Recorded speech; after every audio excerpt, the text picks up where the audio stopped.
dalam psikologi itu money juga uang itu juga adalah cinta.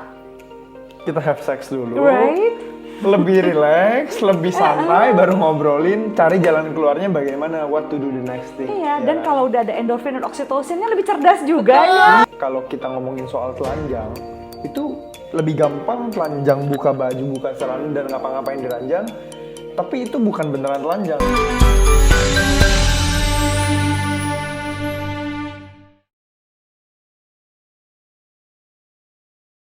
Halo semuanya, kembali lagi di Day Plus Talk. Kali ini Ida bersama dua orang Prodi Financial Advisor, Ken Henderson dari Gatherich, dan juga Kak Zoya Amirin sebagai seksolog. Dan hari ini kita akan bahas tentang money power play. Kita mungkin kenalan dulu sama Kak Henderson ya. Ken Ken aja. Oke, Ken, coba kenalin diri dulu deh, financial advisor itu apa, Gatherich itu apa? Kita lebih nyebutnya kalau kita itu financial educator, gitu. Jadi kita ngajarin teman-teman semua supaya melek secara keuangan, melek untuk bagaimana financial planning, bagaimana investment, how does it works, supaya kita bisa mencapai tujuan-tujuan keuangan kita, gitu. Itu yang kita bahas banyak share di Gatherich. Kalau dari Kak Zoya sendiri? Kalau aku lebih spesialisku memang psikolog seksual gitu ya, jadi lebih banyak ke perilaku seksualnya. Jadi kalau mau dibilang aku itu termasuk seks edukator, counselor, and terapis gitu. Jadi berhubungan dengan kehidupan seks yang bahagia buat pasangan gitu. Nah, kedua ini sebenarnya topik yang sangat-sangat sensitif. Kalau ngomongin duit sama ngomongin seks itu kan rada gimana ngomongnya ya? Kaku-kaku gimana gitu ya. Betul. Banyak tabunya. Orang yang tabu. Soalnya duit itu kan sensitif ya, kayak apalagi dalam rumah tangga tuh salah satu yang bisa menjadi penyebab salah satu penyebab keruntuhan rumah tangga itu duit, dan juga seks juga salah satunya. Dan dua ini hal-hal yang akan kita bahas hari ini. Gitu. Nah, kita mulai nih dari kemarin. Jadi di hari Sabtu ketika aku mau ada kolaborasi ini, aku nanya nih di Diniplat, polling antara dua, uang cewek, tunggu baca dulu ya, biar nggak salah. Uang cowok, uang cewek juga, uang cewek, atau uang cewek, uang cowok terpisah. Dan surprisingly 62% menjawab uang cowok, uang cewek juga, uang cewek ya uang cewek. Gitu. Kalau gitu gini. Mukanya kan begitu. Kita mulai dari kalau soal uang kita nanya ke Ken dulu ya. Ken, gimana Ken? Kalau menurut gue, somehow orang, ya ini menurut apa yang dirasakan sama banyak orang dan menurut data yang pernah gue baca, orang berasa money is power. Iya. Iya kan? Terus kalau menurut ini yang gue pribadi percaya, nggak tahu nih teman-teman gimana. Gue sih percaya lebih ke equality. Jadi cowok sama cewek itu punya power yang sama, punya derajat yang sama. So di keuangan kalau misalkan uang cowok itu uang cewek, lalu uang cewek itu uang cewek, nggak heran kalau gue juga menemukan fakta di lapangan ketika cowok ini dapat uang bonus yang ceweknya nggak tahu, dia merasa ini adalah uang laki. Iya banget gitu. Iya kan? Udah gitu dia mau pakai buat apapun ya. Kalau cowok itu baik, dia melakukan untuk hal yang baik. Tapi kalau cowok itu nakal, kelar. Ya itu duitnya ke yang situ juga gitu kan. Gak apa-apa, frontal aja Ken, ini tuh di plus. Oh iya. Jadi frontal aja, kalau yang pijat plus, pijat plus, gak apa-apa. Bilangnya sebut aja udah. Oke. Iya, jadi ya kayak gitu. Jadi kalau ditanya balik lagi, uang cowok, uang cewek, kalau gue sih ngomong dari segi keuangan nih ya, gue nggak gitu setuju, tapi kalau teman-teman nyaman ya itu silakan aja. Tapi lebih enak kalau misalkan bisa dibikin secara equality. Kalau yang gue praktekin adalah uang itu masuk ke rekening bersama dulu, jadi semua hasil dari Ken maupun dari Olive kita masukin ke rekening bersama. Nah dari situ baru kita ambil dengan jumlah yang sama, nominal yang sama. Kayak gitu dengan tujuan-tujuannya gitu. Gue juga setuju sih, kalau misalnya soal gitu karena psychologically gitu ya, money itu bukan cuma power aja, tapi dalam psikologi itu money juga uang itu juga adalah cinta. Siapa nih yang lebih banyak dikasih duit gitu ya? Sometimes duit itu bukan cuma value-nya angka, tapi adalah value cinta dan kasih sayang. Dan ini yang bikin kenapa topik ini sangat-sangat sensitif gitu ya. Sebagaimana juga soal seks, kayak misalnya gini. Dia lebih suka spending money untuk sepatunya dibandingkan untuk asuransi kita. Berarti dia lebih sayang sama dirinya sendiri dibandingkan sama insurance kita atau insurance anak-anak gitu misalnya. Kalau dia itu lebih suka spending money di hobi motor kesayangannya gitu ya dibandingkan untuk ambil duit untuk jalan-jalan sama aku. Berarti dia lebih sayang sama hobinya dibandingkan sama aku. Nah kayak gini-gini kan juga bahaya. Kalau aku lebih setuju tadi sebaiknya jangan dibagi uang cewek uang cowok. Kalau udah nikah itu kan anggap aja sebuah organisasi ya gitu ya. I know it sounds unromantic tapi ini adalah hal yang paling praktikal dulu gitu. First thing first before we talking about something romance dan segala macam. Aku lebih setuju kepada pengelolaan masing-masing gitu. Karena kalau ada dua orang yang aku berasal dari keluarga yang semua duit diatur ibu. Aku diatur sama ayahku. Ketika mereka ketemu, nah siapa yang mau ngatur duit dong kalau ngikutin dari dulunya? Ya kan gimana kalau bikin organisasi sendiri, sebenarnya pernikahan ada pernikahan kalian. Gimana kalau misalnya yang paling fair adalah ya kayak tadi gitu. Kalau dua-duanya bekerja, ya bisa ditaruh di situ. Ada rekening bersama gitu ya. Dan kalau cuma salah satu pihak yang bekerja atau salah satu yang mencari nafkahnya lebih banyak, bisa jadi perempuannya gitu ya, itu harus didiskusikan tuh. Kan sekarang juga udah mulai zaman tuh stay home dad, ya kan gitu. Nggak cuma perempuan aja di rumah. Nah kalau yang kayak gitu tuh lakinya yang juga mesti nyari kerja tapi dia stay home juga, kayaknya agak susah ya gitu. Kayaknya kita nggak boleh pakai standar patriarki lagi sekarang gitu ya. Kalau misalnya duit itu adalah pembagian yang equity menurut aku, equal dan equity gitu. Jadi harus sesuai dengan relationship-nya mereka gitu. Kalau berdasarkan discussion kali ya. Gitu. Yeah. Karena siapa dan juga berdasarkan pembagian-pembagian yang lainnya nih. Kalau misalnya dia berhasil nih melakukan pembagian uang, menurut aku psychologically dia relatif mampu untuk membicarakan pembagian-pembagian tugas pekerjaan di dalam rumah tangganya. Kayak siapa sih yang masak? Iya kalau misalnya kayak Ken sama Olive, Ken lebih jago masak, ya ngapain Olive yang masak gitu ya rumah kan? Olive juga jago masak, tapi gue lebih suka. Iya gue masak, dia lebih suka gitu ya. Ada yang lebih, kalau misalnya lo yang masak, gue yang nyuci piring aja deh gitu ya misalnya. Kalau misalnya lu yang beres-beres, nanti gue yang ini gitu. Apa yang itu pembagian-pembagian itu juga akan relatif lebih mudah gitu. Dan jangan salah itu juga mempengaruhi ketika tadi si Ken bilang power.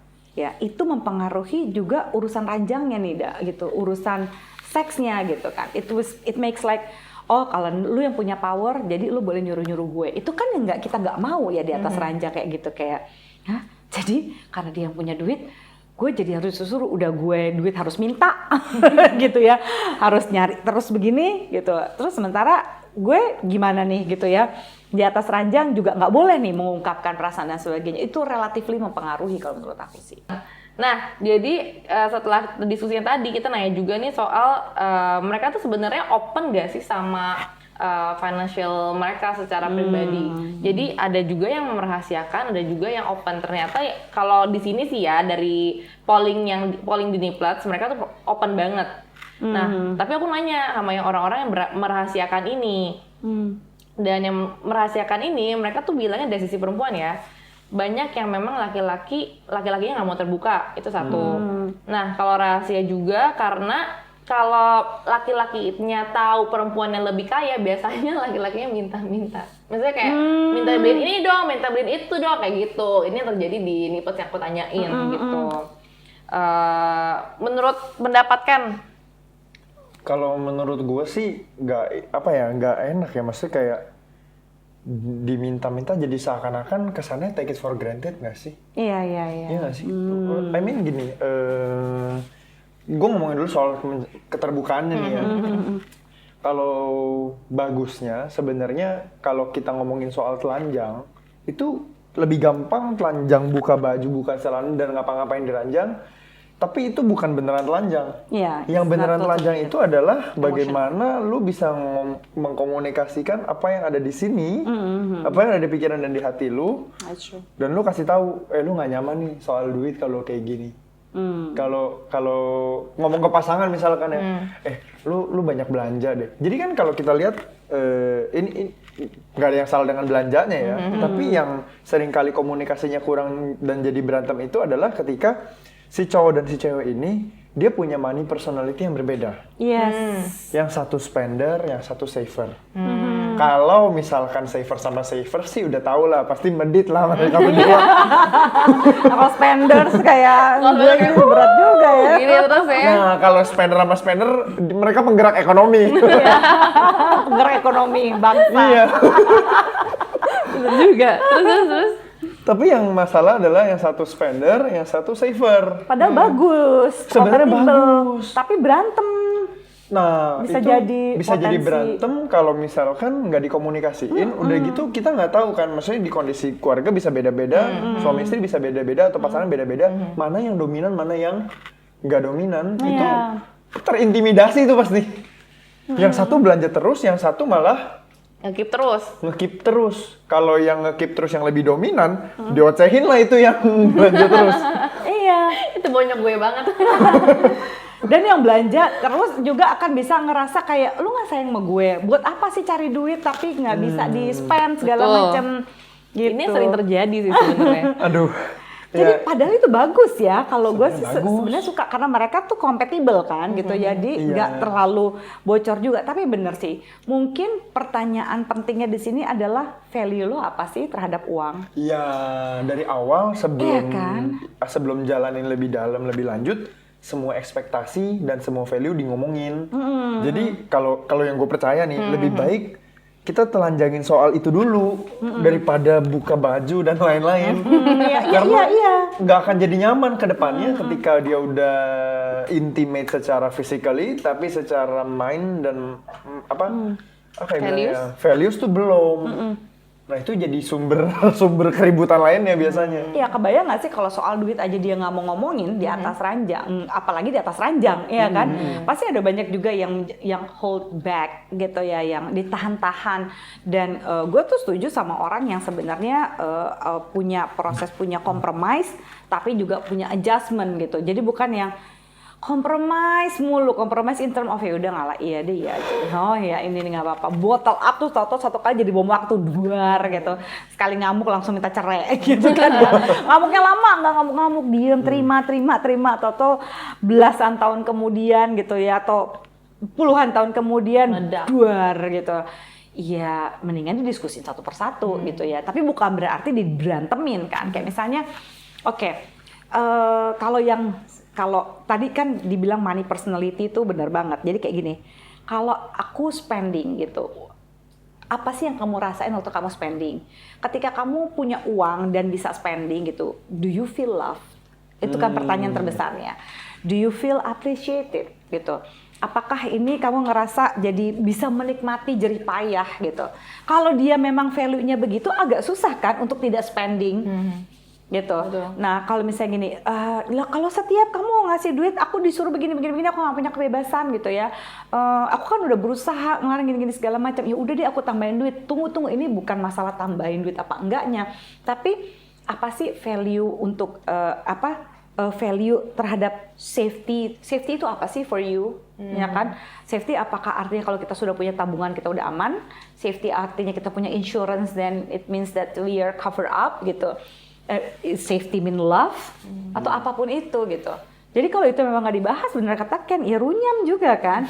You assume gitu ya bahwa ya udah gue udah dikasih duit, I'm spend gitu kan. Sementara yang satu, gue kan ngasih duit, maksudnya dia harusnya mikir dong gini. Bukannya udah lu pikirin ya, gitu. Tapi ini ada topik menarik lagi sih sebenarnya. Aku pengen nanya juga nih soal kalau di zaman millennials ini ya. Kebanyakan teman-teman aku sekarang yang mau menikah, mereka set perjanjian pranikah atau prenup. Aku minta pendapat dari kedua belah pihak nih soal prenup ini, karena banyak sekali yang akhirnya bilang kayak gue prenup aja sama suami gue, pisah harta aja gitu. Ini menarik sih menurut gua karena tujuannya dia ngambil prenup itu apa? Karena ini balik lagi sini yang gue percaya harta itu adalah harta bersama. Tapi gue melakukan prenup untuk apa? Untuk jaga-jaga secara legal dan bisnis kalau terjadi something. Exactly. Olive tetap aman, gitu kan? I agree with that. Tapi kenyataannya, praktek nyatanya ya uangnya tetap uang bersama. Nah, ya uangnya uang bersama, rekening bersama, pengambilan keputusan pun bersama. Jadi mau ambil keputusan keuangan yang ya gue bakal ngobrol dan gue bakal diskusi dulu gitu. Nah, gue nggak tahu nih kalau di luar sana seperti apa. Cuman kalau misalkan dibayangkan ketika ngambil pisah harta, lalu kalian membuat keputusan keuangannya masing-masing, kalian benar-benar bersatu nggak sih di dalam keluarga ya? Ya itu sih balik lagi ke teman-teman yang nonton nih. Tapi apa ya, jalannya jalan masing-masing apa jalan barengan gitu kan? Iya. Tapi gue setuju sih sama prenup. Sebenarnya prenup satu ya psychologically mendorong orang untuk membahas uang in front. Mau nggak mau, jadi ngebahas buka-bukaan harta kan.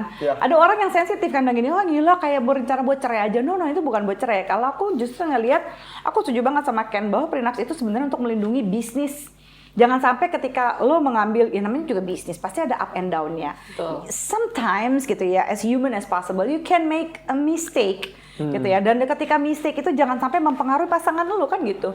Gitu ketika lo mau melakukan sebuah bisnis, tapi gitu ya, terlepas dari soal bisnis apa enggak gitu, tetap aja sebaiknya punya prenups untuk di awal udah ngomongin ini dulu. Karena mumpung masih cinta-cintanya nih, gitu. Mumpung masih lucu-lucunya, energi masih positif. Tapi kalau udah berantem, baru membahas postnup, kan juga ada postnup kan sekarang. Postnup tuh apa ya, Kak? Ini nggak aware yang ini. Nah, kalau ini harta setelah nikah. Iya. Oh. Jadi setelah nikah baru ngerasa, ternyata kita menyesal tidak prenups. Gimana kalau kita postnups aja? Itu juga bisa. Gitu. Tapi itu udah lebih banyak dramanya, udah lebih banyak ketidaknyamanannya. Mumpung masih lagi cinta awal-awalnya, menurut aku malah justru adalah saat yang tepat untuk membahas soal uang gitu ya. Bukan cuma gini, nggak apa-apa lah, ntar gue akan jaga lu deh gini. Semuanya kan akhirnya menjalankan berdasarkan asumsi dah gitu. Gue kayaknya berharap bahwa nanti dia akan menafkahi gue boleh cari duit sebanyak yang gue mau dan I can spend as much as I want gitu ya. Pada akhirnya taunya, kok kamu spendnya kayak begini sih, aku tahu ini duit kamu, tapi harusnya gini-gini, ya, akhirnya jadi chaos lagi gitu. Kalau prenups itu most likely, aku ngerasa lebih, mereka-mereka yang prenups malah lebih aman sih. Setidak-tidaknya the hard part, they already talk about it in front. Gitu, udah ada negosiasi di awal gitu. Setuju sih, karena memang membuka diri soal keuangan itu lumayan susah dan agak tabu juga karena sensitif dengan uang ya, gitu. Nah, terus dia nanya lagi nih sama Niplets ya, followersnya Niplets. Ada nggak sih power of money on sex? Jadi yang lucunya 62% bilang enggak sama sekali. Dan yang merasa ada power on sex-nya itu cuma 38%. Dan kalau udah lihat nih ada beberapa alasan nih. Kalau ada yang lucu sih bilangnya gini, kalau laki terlalu perhitungan jadi malas mau ML. Ini lucu sih gitu. Tapi bener juga dari hati yang paling dalam banget. Iya. Itu jujur banget sih. Tapi kayak kalau perhitunganmu pun juga malas kan ML sama lo kayak ya. Iya.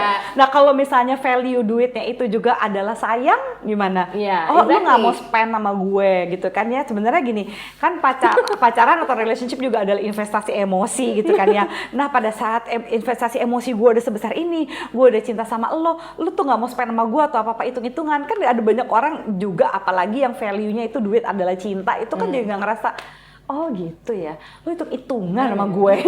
Gue juga hitung-hitungan nih orgasme gue berapa banyak kasih, berapa banyak gue rela deh ngasih. Berapa banyak gue mau kasih lu jatah nanti. Iya. Ntar gue kasih jatah orgasme deh. Sebulan sekali aja deh gitu kan. Waduh. Udah ya, sekali hubungan seks orgasmenya udah 3 kali, udah ya, enough for you ya. That's it. Bisa cari donor orgasme lain nih. Terus nih ya, ada lagi yang lucu. Bukan lucu sih, kayak lebih ini logical banget menurut aku. Money can afford better sex. Jadi kayak misalnya gini nih, kalau yang Ida tangkap di sini misalnya hotel room, terus kayak love instrument, lingerie, ini banyak banget yang bilang kayak, ya kalau ada duitnya lebih banyak kan aku jadi bisa explore kemana-kemana. Misalnya aku bisa explore ke hotel untuk memenuhi fantasi aku, lalu aku bisa pergi, bisa cobain love instrument baru, bisa ini, bisa itu, kayak gitu.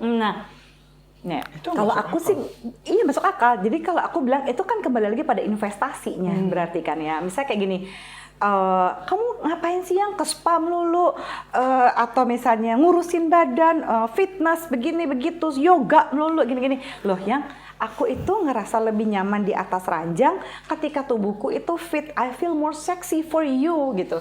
Nah, investasinya kan emang segitu gitu. Kecuali ya kamu mau potong budgetku segitu, tapi aku ngerasa nggak nyaman, bisa nggak?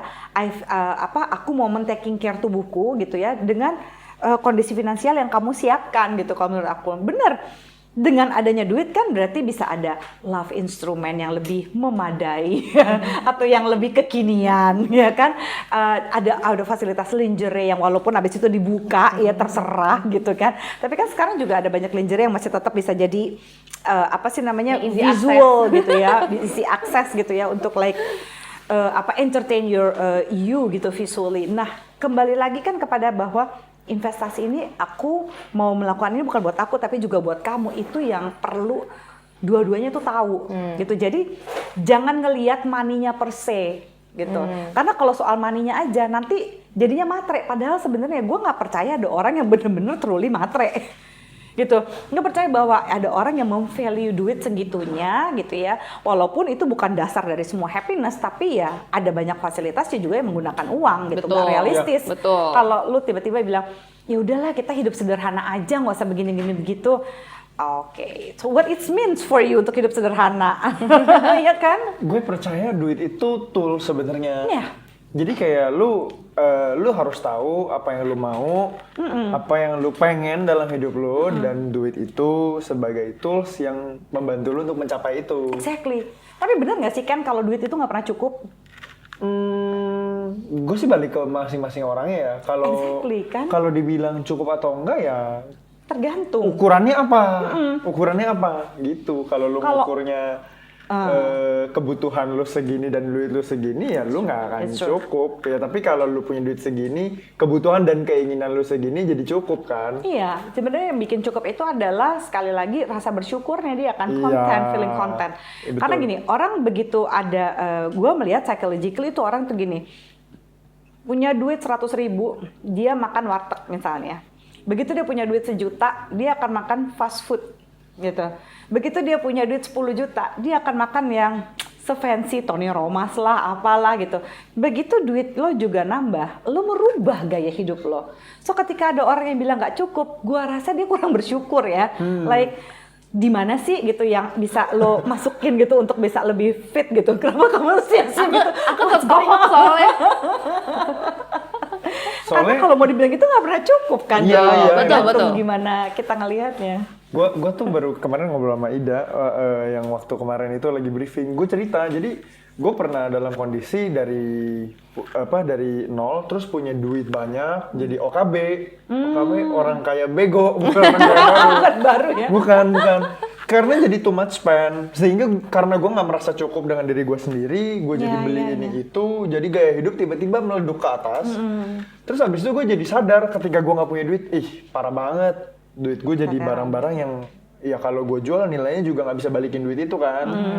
Nah akhirnya gue start lagi dari bawah, terus gue ketemu Olive, pacaran, sampai nikah. Jadi sebisa mungkin kebutuhan hidup kita tetap kita substitusi ke yang murah.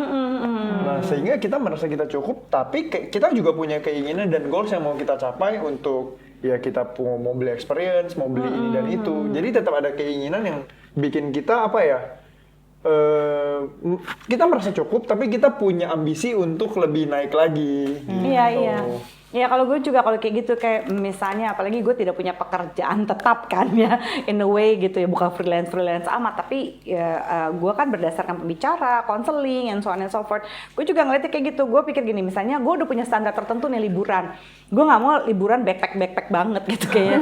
Aduh, bukan cuma udah umur kayak udah yang gue mau capek exactly gitu kan. Gue mau enjoy gitu ya, gitu. Gue mau senang-senang juga, mau menikmati tempat tidur yang bulu angsa sekali-sekali sekali gitu ya, bathtub gitu ya, and all the fancy experience gitu. Jadi kalau gue belum bisa memenuhi standar itu untuk liburan, gue mendingan gak liburan. Gue tabung dulu. Mungkin it takes like 3 months like longer than I supposed to. Jadi kalau gue mau liburan tiap bulan bisa, tapi standar. Tapi kalau gue mau liburan 3 atau 6 bulan sekali gitu, gue mungkin akan bisa afford that luxury. Kalau buat gue mendingan begitu sekalian. Jadi gue merasa aduh, thank God gitu ya. All out gitu loh nikmatnya gitu.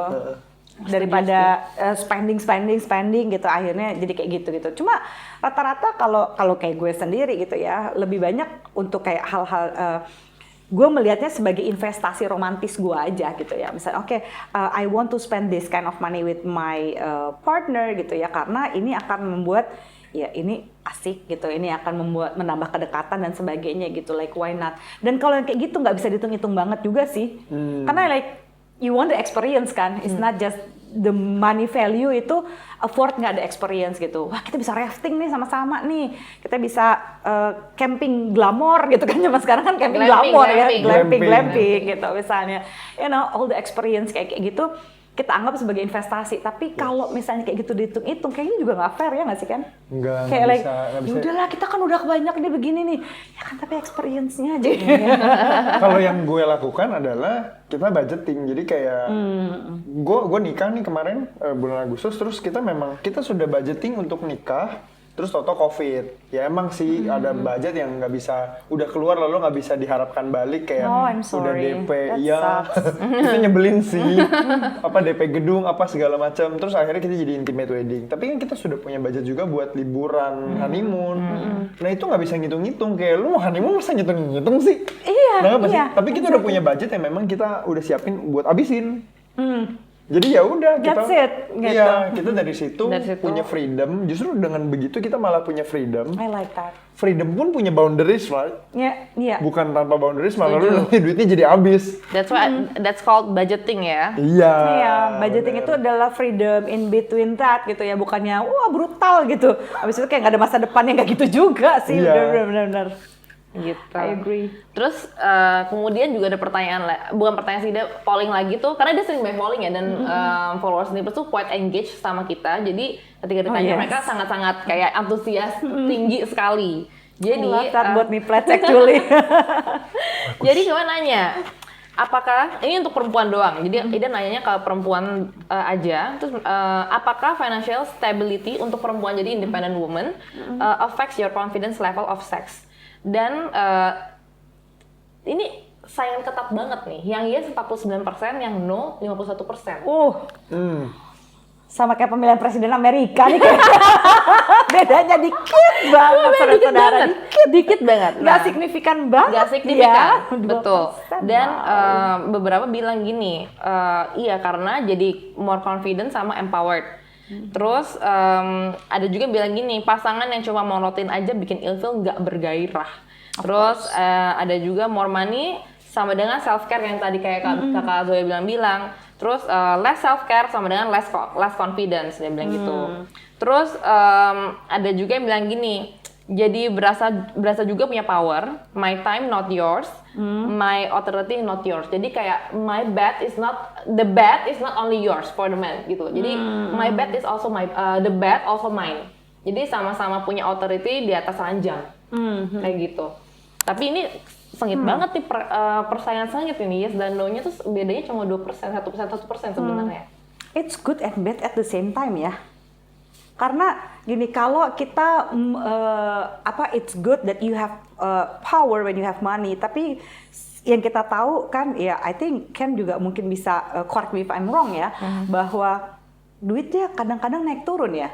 Jadi kalau misalnya itu jadi turun gitu ya, apakah self confidence kita juga turun? Nah, sementara di budaya patriarki gitu, kebanyakan keberhasilan para laki-laki juga dari duit loh. Kebayangkan nggak nih, ini ketemu si alpha female with all the money yang dia earn, bertemu dengan seorang alpha male yang juga earn all of that. kita kan maunya mereka jadi power couple, gitu. Tapi ini malah jadi Saingan. perseteruan power gitu, bahwa hey, this is my bed or this is also my bed. Gimana kalau misalnya either you have money or not gitu ya, kita harus tetap put value gitu on money. Tapi jangan lupa it is not the only thing. What is money for you gitu ya. Nah, kebanyakan orang yang menggunakan uang sebagai satu-satunya atau hal yang paling besar mempengaruhi power, biasanya karena mereka pernah hidup susah, mereka pernah ini, dan mereka relatifly kurang bersyukur, jadi ketakutan banget untuk kehilangan itu. Nah, ini akan jadi serem karena siapapun yang menjadi pasangannya nanti akan terintimidasi automatically, gitu. So, well, seperti juga sex, money it's not that everything, it's important but it's not everything gitu. Jadi bagus sih, cuma make sure gini ya, ini mungkin bukan drama ya, tapi kebanyakan problem yang dialami oleh kebanyakan alpha female. Gitu, alpha female itu ketika dia ini berurusan dengan duit, mereka sering masuk ke dalam relationship, they earn the money, dan mereka juga punya pasangan yang juga sama-sama earn money, tapi seringkali ada beberapa pilihan ketika mereka, misalnya mereka hamil gitu ya, atau mereka ada apalah gitu. Mereka nggak mau minta duit. Mereka nggak mau minta duit dari pasangannya. Mereka mikir, udahlah, gue ada duit gue sendiri, gue pakai aja sendiri. Abis itu begitu duitnya habis, terus mereka nggak pernah minta support karena gengsi juga buat minta. Terus udah nggak punya duit, terus akhirnya marah-marah sama pasangannya, berasumsi bahwa ya lu kesadaran dong ngasih, udah tahu gue nggak pernah minta kayak gini-gini. You know, you need to discuss it either way gitu. Nah, banyak alpha female yang akhirnya gini, aduh sebel nih, udah biasa punya duit nih gini-gini, udah biasa nggak minta, sekarang mesti minta. Loh, kenapa berpikir bahwa kamu meminta dari dia? Kenapa nggak dari awal bahwa berapa sih yang kamu akan spend buat aku? Gitu, how much money that you will spend? Gitu. Kalau kamu biasanya ada tanggungan apa aja sih? Do you have to give back to your parents, ya kan? Lo mesti ngasih berapa ke ini lo gitu ya. Sementara kalau duit kita tuh yang mana sih yang gitu? Yang duit aku, duit kamu yang mana gitu. Terus kan ada beberapa laki-laki juga yang ya udah, if you earn it, itu buat kamu. Gitu. Kalau aku bisa ngasih segini ke kamu, aku mau ngasih segini ke orang tua aku masih kayak gini gimana gitu. Dan it's open for discussion gitu sebenarnya. Tapi kalau kayak begini, aku juga jadi deg-degan karena banyak laki-laki yang juga sangat-sangat mengandalkan keuangannya, sehingga pada masa resesi seperti pandemi kayak begini, mereka jadi kehilangan gairah seksnya juga kan diranjang gitu. If you are too attached to value money gitu, pada saat ini hilang, tiba-tiba keromantisan, gairah seksual juga hilang di dalam relationship lo. Banyak yang curhat. Iya, di Gathering juga kan kita ada nanya ke Gathering kan, followers kita gimana, mereka juga bilang sama, sebenarnya kaitannya apa, uang dan seks, mereka bilang ya somehow ada sebagian yang jawab ada yang sebagian jawab enggak. Yang ada, mostly yang mereka jawab adalah nggak ada duit, jadi mikirinnya tuh jadi mumet ya. Jadi sex life-nya agak berantakan gitu. Jadi ya memang laki-laki juga kalau lagi mikirin bisnisnya lagi kacau juga mana bisa ereksi sih kayaknya lagi. Bener sih. Dan perempuannya juga kalau dari Nipes tuh bilangnya gini kayak, iya gue tuh mikirin besok mau makan apa, jadi gue nggak ada gairah seks lah untuk kayak gue deketin pasangan gue. Ya akhirnya mikirnya lebih ke problem si uang ini dibanding si seksnya dulu. Jadi seksnya dipinggirin dulu. Jadi mereka kebanyakan yang curhat itu akhirnya mereka nggak ewita untuk beberapa lama during pandemi karena ada urusan ekonomi ini. Mesti being considerate juga kali ya sebagai pasangan kayak gini. Gue kebayang nih kemarin kan Ida sharing di grup tuh ya. Bayangkan nih seorang perempuan gitu ya, lagi masa pandemi gitu ya, kondisi keuangan suaminya lagi nggak bagus, dia sedang baru melahirkan dan menyusui gitu ya, terus dia mesti taking care semua di rumah, dia lagi mikir beras nih lagi nggak jelas, gas lagi nggak ada, suami juga pekerjaannya lagi nggak ngerti, malam-malam di antara semua pikiran yang berjuta-juta di otaknya itu, lakinya minta hubungan seks, like dude, lo tau nggak? Nah kalau misalnya ini terjadi pada Anda, what should you do gitu?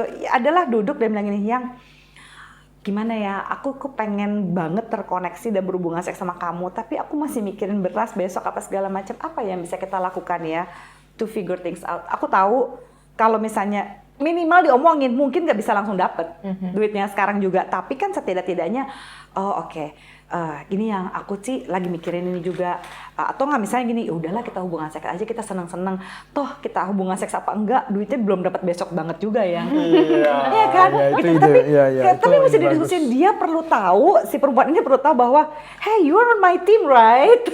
Iya. Kita ini sama-sama kan di bahtera rumah tangga ini gitu. The feelings bahwa we doing it together itu yang perlu. Jadi ketika terutama bagi perempuan gitu, if you have a lot of things in your mind gitu kan, perempuan suka overthinking. Kadang-kadang ada banyak perempuan yang nggak semua perempuan. Tapi nah, supaya kita nggak overthinking adalah kita ngungkapin, aku khawatir nih kalau sampai kita nggak bisa makan besok, aku khawatir nggak bisa beli susu, aku khawatir beras habis dan gini-gini, gimana ya? Oh ya udah, aku juga lagi figure it out, tapi aku belum dapat jalan. Nah, siapa tahu kalau kita habis hubungan seks, aku lebih cerdas. Gitu. Dan aku juga kan seneng ngelihat kamu seksi gini-gini, you know, who knows it make you feels good. Tapi kalau juga, aduh enggak yang aku lagi nggak mood, ya udah kita pelukan aja gitu kan. Ya, jangan sampai kita kehilangan cinta ketika kita sudah kehilangan uang gitu.